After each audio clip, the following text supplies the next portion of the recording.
this. We got a couple of quarterback decisions announced in the SEC, and if this is what you had forecast in April or even in July, congratulations. You're smarter than us. You should be buying lottery tickets, and not just like the kind where they pre-print them. You should go pick your own numbers because you have insight into this world that none of the rest of us have, apparently. If you had TJ Finley starting at Auburn and Haynes King starting at Texas A&M. Now, one of those is not nearly as far-fetched as the other. Right. Haynes King earned the starting job a year ago. And then he had the knee injury in week 1 against Colorado, and he was out. And then it turned into Zach Calzada, and they were just kind of average. But there's a reason he won the job. It was because he was good a year ago. Yeah. And so now Haynes King, instead of having to beat out Zach Calzada, had to beat out Max Johnson, who wasn't very good at LSU and yet traveled to go land at a place where he thought he could be the starting quarterback because the quarterback situation wasn't very good. But Haynes King, who won the job a year ago, wins the job again this season.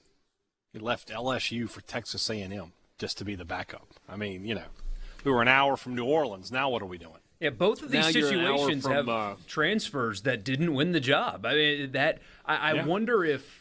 And now it's a transfer triangle. Yeah, Ole Miss is a different story. Signs are pointing to the transfer winning the job, and other places transfers have worked. But I can't help but wonder if guys that are essentially forced out, who are starters, don't transfer into competitions. They just bite the bullet and go to a lesser program and guarantee themselves the job. I mean, UConn started a Penn State transfer.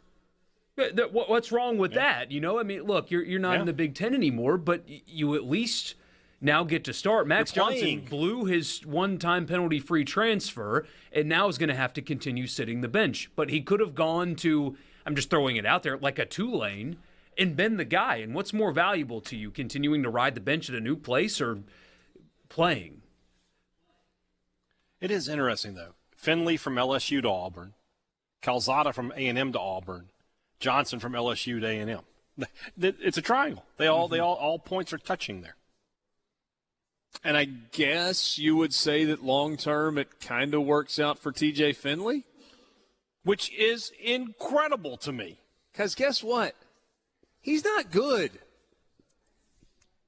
What does that say about Zach Calzada? But I know he beat Alabama. I'm well aware. I'm well aware. There are outliers in college football. That's going to be one of the big ones. So do we have 13 starters now? In the SEC, everybody but Ole Miss. Is Ole Miss the only team that is not officially named a starting quarterback? Brian Kelly today refused. He said he knows who it's a different strategy than Lane Kiffin. Lane Kiffin said they haven't decided yet, but also their plan is to play one quarterback on Saturday.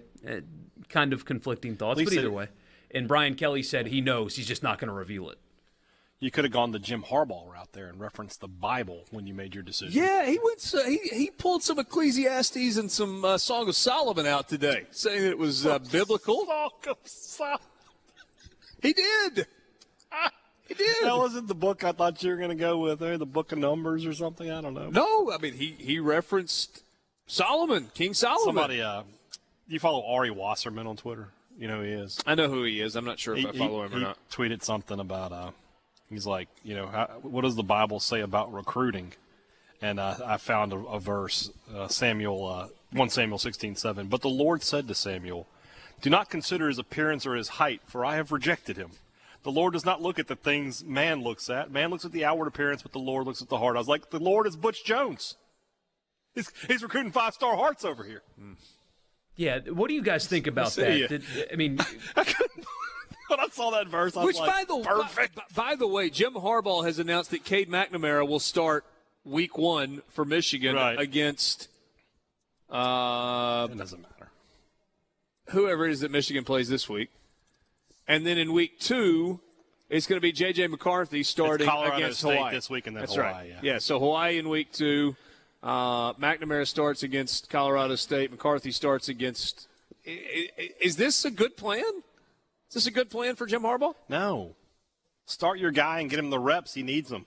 What if you don't know who your guy is? Neither of them have separated, and you're trying to get to a decision. You say, all right, let's play him in the real game. I find that hard to believe. Maybe you're just trying to keep somebody from transferring. I mean, I guess. There's no benefit to transferring right now. That would be a stupid thing. Then give them both reps in the same game. What happens if one is exceptional against Colorado State and then you sit him after that? So the team looks around, he's really, really good, they catch a bunch of passes and they win the game comfortably, and then you turn around and play a different guy the next week. It's weird. Maybe it works out because the opponents are so overmatched, but if you haven't decided between two, don't you want to let them play against the same team to get equal film against the same opponent? Yes, I tend to think that that's the right way to go. But Jim Harbaugh tends to do things a little bit differently.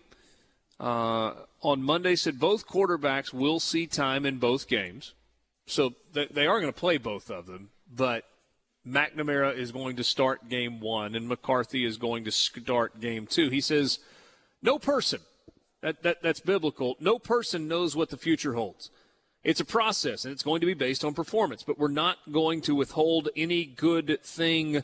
Both have been tremendous quarterbacks. We think that both are capable of leading our team to a championship. Amen.